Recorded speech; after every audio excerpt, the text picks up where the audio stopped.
If you take one step, then you will be a little closer to your dream than if you stay just where you are. Keep that chin held up and fight your battles with your feet in hobbled bare. You'll find a path that has your name.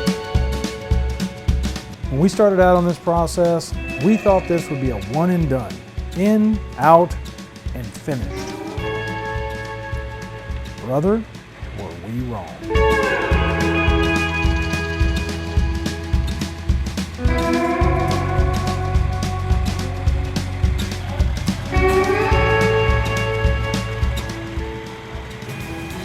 All right, so what we got here is a Lunati engine. The engine based on this is a Lunati. It has Brodix heads on it, Holley intake, and carburetor, which I like because I like Holley stuff. We're gonna go through this thing, show you all the stuff that we wanna do to make it start and run like it's supposed to-ish. We're not gonna try to fully tune this thing out. We're just showing you how to get something like this started up. It's just a nice opportunity. So away we go. Cam's gonna jump in right now. He's gonna talk about something, probably engine-y type things. All right, so we are going to start another engine today. So first things first, like normal, check your oil. It is pretty good. It looks very fresh. It's a bit gassy, a little bit waxy, but that's nothing to worry about. We are going to keep that and run with it. So right now the spark plugs are out of this engine.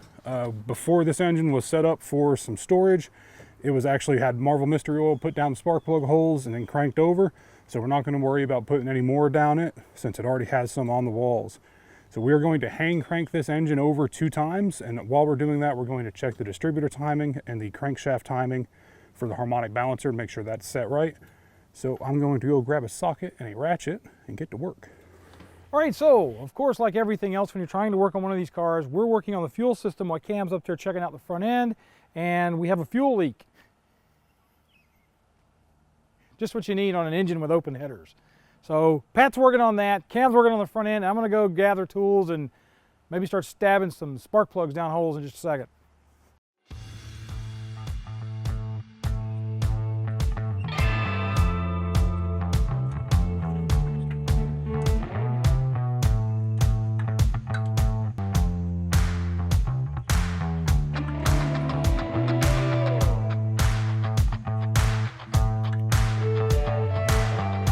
Alright, so I've gotten the engine spun over a couple times already just to make sure we're good to go before rolling.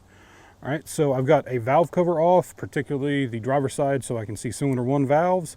I've got the distributor cap off, and obviously the harmonic balancer is on so we can check the timing mark. So I'm going to rotate this until I see the intake valve open, which I already have, and then I'm going to watch for the intake valve to close, which means that we are coming up with the piston onto compression stroke. So I'm going to keep rotating this. We should see the intake rocker come up like so, which means that the valve is closing and we are ending intake stroke and going to compression stroke. So now I'm going to stick my finger over the spark plug hole and spin it until I stop getting pressure built up.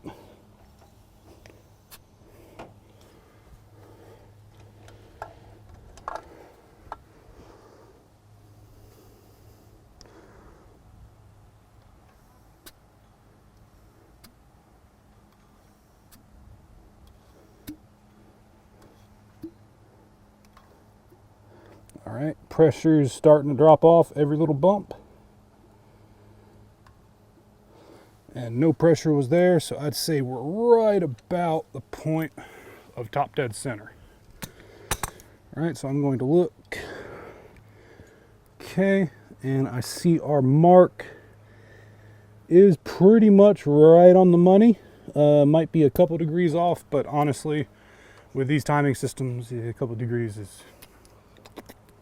So I think we are good to go. I'm gonna go ahead and tighten the distributor down, and make sure our cap lines up with cylinder number 1, which it does right now. So I believe we are good to go. All right, so we've got everything put back together. We've checked our oil. We don't have the transmission hooked up, which we probably should. What I mean by that is the fluid lines aren't hooked to the radiator. So we should do that, but we're not going to worry about it right now. Another thing you want to do is make sure you get all the tools that are laying around in the engine bay, on the engine, or up on the cowl or wherever you got them sitting.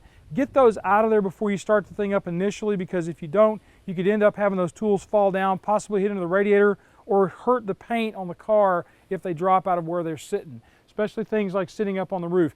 We aren't real sure how bad this cam is, and I don't mean bad in a bad way, I mean bad in a good way.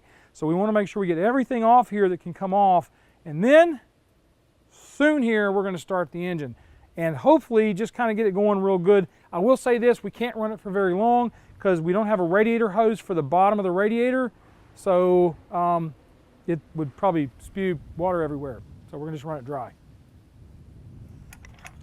All the things off the car.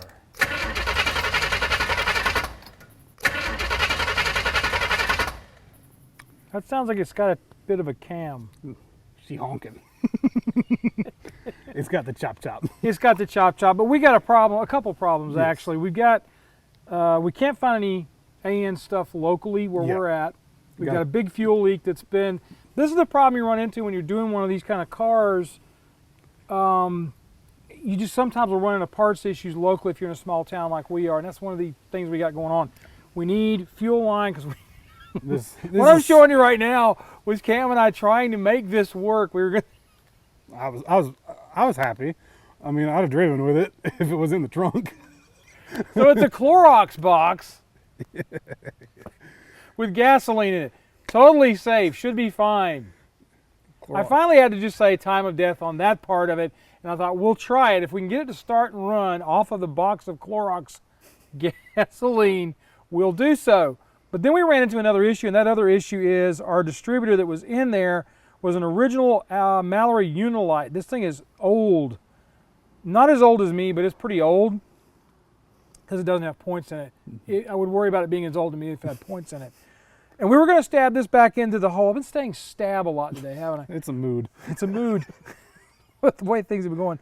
But what we're worried about on this one is it's been chewing up the bottom edge of the distributor gear. It should be in the near center here, and it's just riding right on the bottom.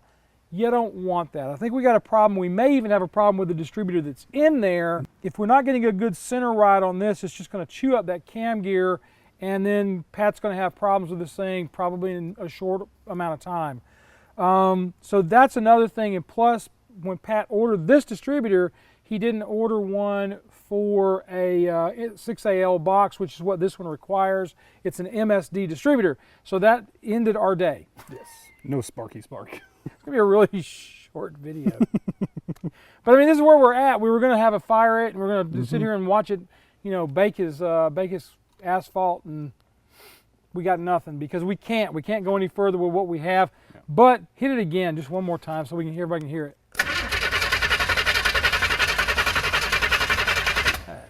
As good as a Chevrolet will ever sound. Come on, man. Great day. That's something though. Yeah, the distributor thing's causing a problem for that for sure. I know you can take the pin out and move it and adjust the gear height, but it's pretty far off. Yeah, I mean it's riding literally right on the bottom edge of that gear. Yeah.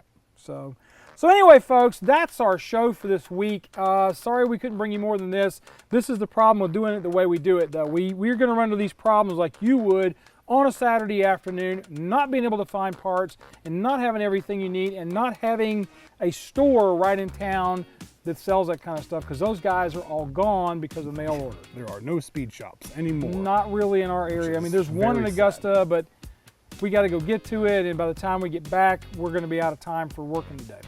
So anyway, do me a favor, go check out our Patreon account. At the $10 a month level, you get monthly meetings with me on Zoom. We are also going to be starting a new thing here in the near future. We're going to be doing Patreon-only tech videos.